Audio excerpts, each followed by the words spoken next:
In this week's episode of Attack on Titan, 4 people were talking in a tree.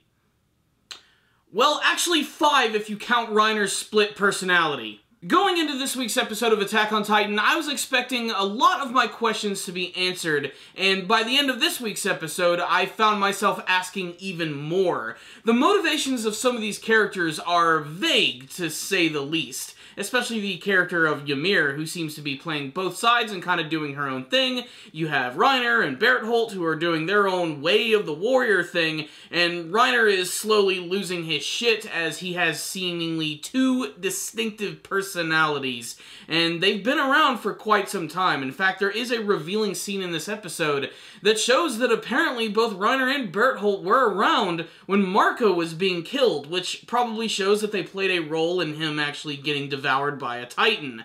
And then you have Eren in this week's episode, who does what Eren does best. He yells a lot. And honestly, I think this is one of those few times in the series where Eren's extreme anger and yelling out loud actually does have some justification behind it. He doesn't know what the hell is going on, he doesn't trust Reiner and Bertholdt, he really doesn't know what Ymir's plan is, and he realizes that if it wasn't for these two, then his mother would probably still be alive. Eren is pissed in this episode, still declaring that he is going to defeat these traitors with whatever it takes. A lot of the drama from this week's episode certainly comes from the scenes with Reiner, where he's constantly going back and forth between his trusting nature and his weird, mysterious warrior self, with one side seemingly taking dominance over the other, and that seems to be Reiner actually wanting to be a legitimate soldier for the Survey Corps, and also wanting to sort of help out Krista, which leads me to believe that Krista has some sort of very strong connection to the Titans, although we don't know what any of that is, and he actually uses this knowledge to try and bring Ymir over to his side, who seems to be slowly going in that direction, which of course just pisses off Eren even more. Rest of the episode is basically just what you would expect, just a lot of arguing in the trees. They can't seem to leave this forest as they're completely surrounded by Titans, some of which are just clawing away at the tree that they're standing on, as well as this very relaxed and very strange looking abnormal one who just seems to be chilling and getting a sweet tan. You're just waiting for this guy to do something creepy, and he never does. Maybe we'll get it in the next episode. We also have the other members of the Survey Corps who are desperately fighting off Titans and trying to find this forest, and it seems like by the end of it, they actually are going to be running into Reiner and his little crew, which is certainly going to lead to some crazy, ridiculous action. Don't believe me? Just check out the preview for the next episode. So what's the rundown on this week's episode of Attack on Titan? Certainly the slowest episode of the series, and yes, maybe we did need another refreshing episode before things get really crazy again.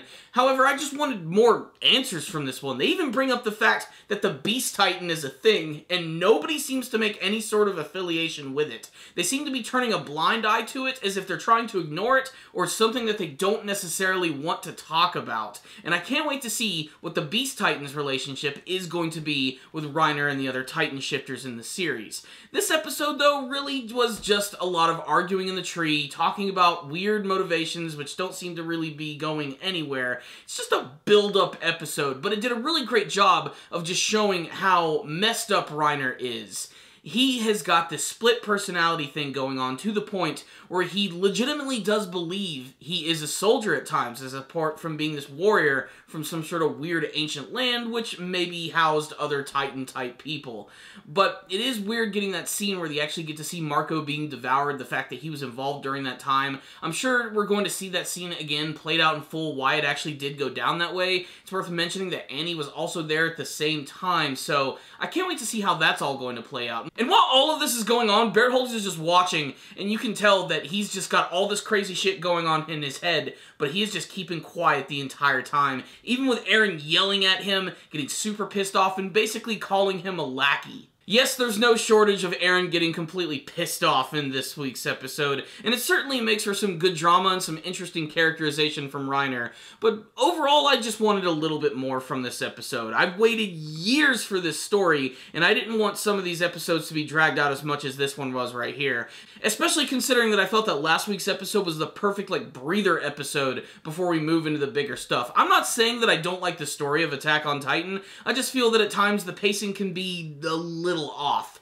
That being said, this was still a pretty intense episode from beginning to end, and you can see that Eren is truly between a rock and a hard place as his body is still regenerating. He's trying to decide if he should run away or not with the risk of being eaten by the Titans. The practical killers of his parents are right in front of him, and he doesn't even know what to do. It's just insane, and I can't wait to see how it's all going to play out in next week's episode. What is good about this one is that it's going to get people like me who only watch the anime version talking. They're going to be coming up with their very own theories as to what's going to be going down, and the preview seems like it's definitely going to delve a little bit more into Ymir's backstory. It looks like Reiner is going to be transforming again, and I can only imagine that Eren is also going to be jumping right into the battle. Things are going to get intense as we get this much closer to the end of the second season of Attack on Titan, and I can't wait to see how it's going to go down. That being said, despite the fact that this week's episode was a little slow, I still think it was a really good episode. It featured some great character moments, and it was just people talking, but damn, it was intense the entire time. So I'm going to give this episode right here a 4 out of 5. All that other stuff was basically me just nitpicking and bitching because I want a little more action, but the episode did feel a little slow to me, but it was still pretty well written, and it's going to just get people continuing to watch to try and get the answers that they want to know. So that's my thoughts about this week's episode. If any of you guys did watch it, make sure to tell me what you thought about it in the comment section below. What is the deal with Reiner, Bertholdt, and Ymir? Where do they come from? What are their motivations? How is Eren going to get out of this sticky situation? And what do you want to see from the end of the second season of Attack on Titan? Thank you guys so much for watching this review. Make sure to subscribe to the channel for all things Attack on Titan anime related. Please leave me a comment or two telling me what you thought about this week's episode. If you have any questions for me personally or anything you want to talk about, I'm always down for a good conversation. And of course, if you liked this review, one of the best ways to support it is of course to hit that like button. But if you didn't like it, give it a thumbs down. I'll see you guys next time. And as always, stay dandy, baby.